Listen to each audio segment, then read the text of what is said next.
Hello, dear viewers, and welcome back to our channel, where we meticulously dissect the most profound and often painful moments shaping the British royal family. Today, we delve into a story that is not merely one of public scandal, but one of deep personal devastation suffered by a princess who found herself caught in the eye of an unprecedented storm. Princess Beatrice. We are returning to the devastating aftermath of what many now universally recognise as the single biggest public relations blunder in modern royal history. This error committed by her father, Andrew Mountbatten-Windsor, on the platform of the BBC's Newsnight programme, did more than just damage his reputation. It irrevocably altered the course of his life and cast a long shadow of sorrow over his entire family, particularly his eldest daughter. Before we embark on this detailed and often emotional recount of the crisis, I must ask you, our dedicated audience, to take a moment to engage with this content.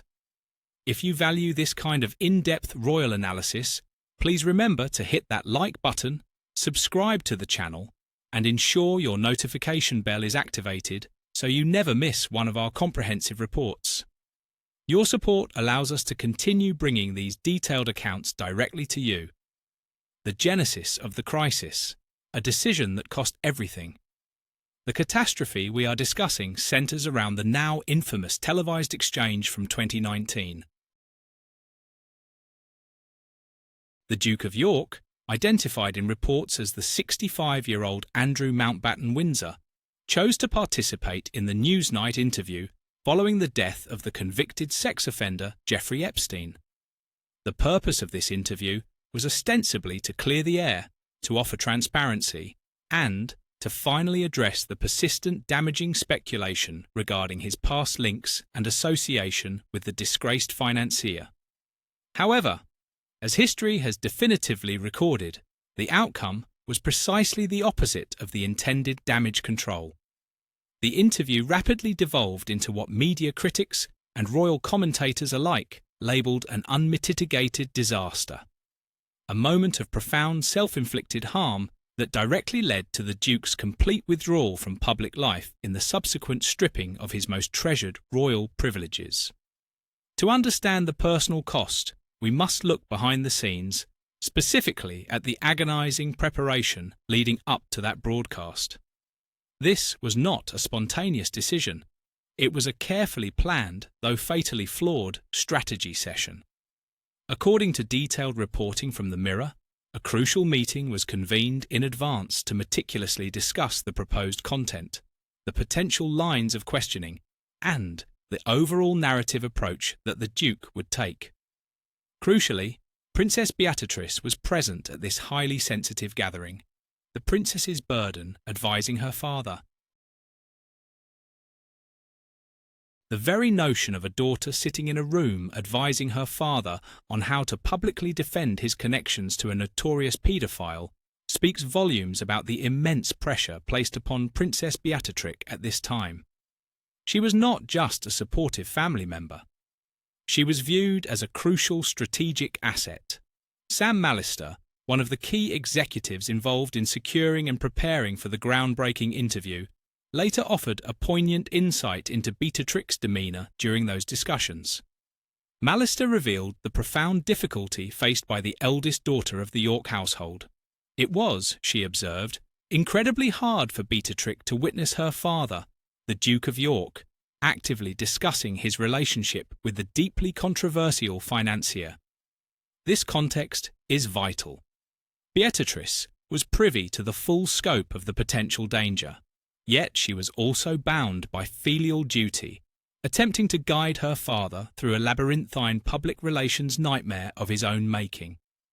The atmosphere must have been thick with tension, anxiety, and the terrifying knowledge that the family's future hung precariously on the Duke's performance. When the interview finally aired, the response was immediate and violently negative. The public reaction was not just critical. It was outright hostile, characterised by widespread disbelief and deep disappointment over the Duke's perceived lack of contrition, and his bizarre specific recollections such as his claim that he could not sweat, and his recollection of a specific pizza restaurant in Woking. For Beatrice, the immediate public humiliation translated into devastating private grief. The tears that followed the broadcast, the personal repercussions for Princess Beatrice, were immediate and prolonged. Insiders close to the York family shared harrowing details regarding her emotional state in the wake of the broadcast. The sheer magnitude of the failure and the subsequent media frenzy that erupted sent shockwaves through the family unit. Reports indicated that around the time of her 36th birthday, Beatrice was profoundly affected. She was described as being quite tearful at times, a state of distress that persisted well beyond the initial shock. An insider tragically confirmed the depth of her pain, revealing that the princess has been in tears every day since the interview went out. This statement paints a picture of unrelenting emotional agony. Imagine the weight of watching your father, a senior member of the royal family, execute a maneuver intended to salvage his reputation, only to see it end in total public annihilation. The mortification felt by Beatrice was not merely embarrassment. It was a deep, soul-crushing realization of the catastrophic damage done to the Mountbatten-Windsor name and the irreversible harm to her father's standing. The source further elaborated on the crucial, albeit overwhelming, role Beatrice played within the family dynamic. Both Sarah and Andrew rely on Beatrice's judgment a lot when it comes to dealing with the public, as she's got an old head on young shoulders. This phrase, old head on young shoulders, highlights the impossible burden she carried. While both the Duke and the Duchess of York, Sarah Ferguson, sought her counsel, trusting her innate sense of public propriety and modern sensibilities, the circumstances surrounding the Newsite interview were simply insurmountable. The insider acknowledged the tragic impossibility of her position. You can't really blame Beatrice, because I think the odds were stacked against her on this one. Despite her best efforts, and despite the maturity she displayed in attempting to navigate this treacherous situation, Princess Beatrice was ultimately left mortified by the disastrous outcome of her father's presence on the news night.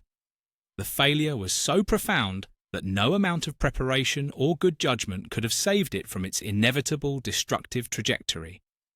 The institutional severance from HR to commoner, the personal anguish experienced by Beatrice, was a direct reflection of the institutional collapse that followed for Prince Andrew. The interview's fallout was swift and total. Within days, the Duke announced his decision to step back from all public duties, a move that quickly escalated into a formal stripping of his official roles. The public outcry demanded accountability, and the monarchy under the late Queen Elizabeth II and now King Charles III had to respond decisively to protect the integrity of the institution. Andrew lost his military affiliations, a deeply personal and painful loss given his service history.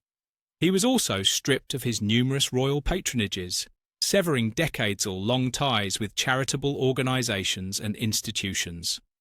More symbolically, and perhaps most devastatingly for a royal born second in line to the throne, Andrew was forced to cease using the style of His Royal Highness HR in any official capacity. This was an unprecedented move, cementing his status as a royal outcast, virtually exiled from the central workings of the monarchy. For the York family, this meant a dramatic shift in their public standing and financial arrangements, further cementing the financial and emotional reliance they placed upon their daughters, Beatrice and Eugenie, who have attempted to maintain their own professional lives while navigating this continuous familial crisis. How the finality of the King's decision. The narrative of Prince Andrew's fall has been ongoing, but it reached a significant and likely final inflection point very recently. Despite the initial stripping of his HR style and military titles, certain honours and styles related to his peerage remained under review, pending the slow, methodical process of institutional change and legal consideration. However, the difficult position of the Yorks has intensified following a crucial confirmation from the reigning monarch, King Charles III. King Charles, recognising the enduring damage and the necessity of maintaining the monarchy's strict standards of public conduct, has confirmed that he initiated a formal process to remove the remaining style titles and honours held by Andrew. This decisive action comes specifically after the resurfacing of links and persistent public scrutiny related to Jeffrey Epstein. While the monarchy prefers discretion, the public nature and severity of the allegations and the Duke's handling of them necessitated this final institutional severance. The removal of these final honours is not merely a bureaucratic process, it is the ultimate stamp of finality on Prince Andrew's royal career. It signifies that the consequences of that single disastrous news appearance and the connections that necessitated it are permanent and irreversible. It confirms that the mistake the 65-year-old Duke of York made on that public platform was indeed the biggest mistake of his life.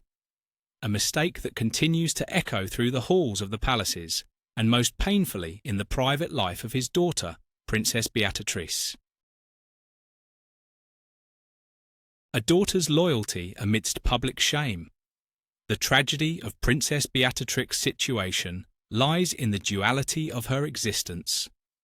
As a royal, she is expected to embody stoicism and resilience.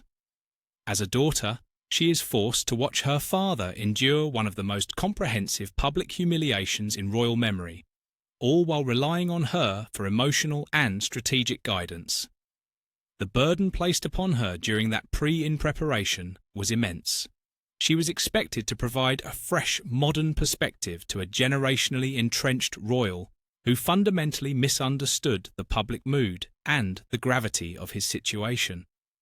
When the plan failed, the resulting shame was borne not just by the father, but by the daughter who had tried desperately to navigate the impossible currents.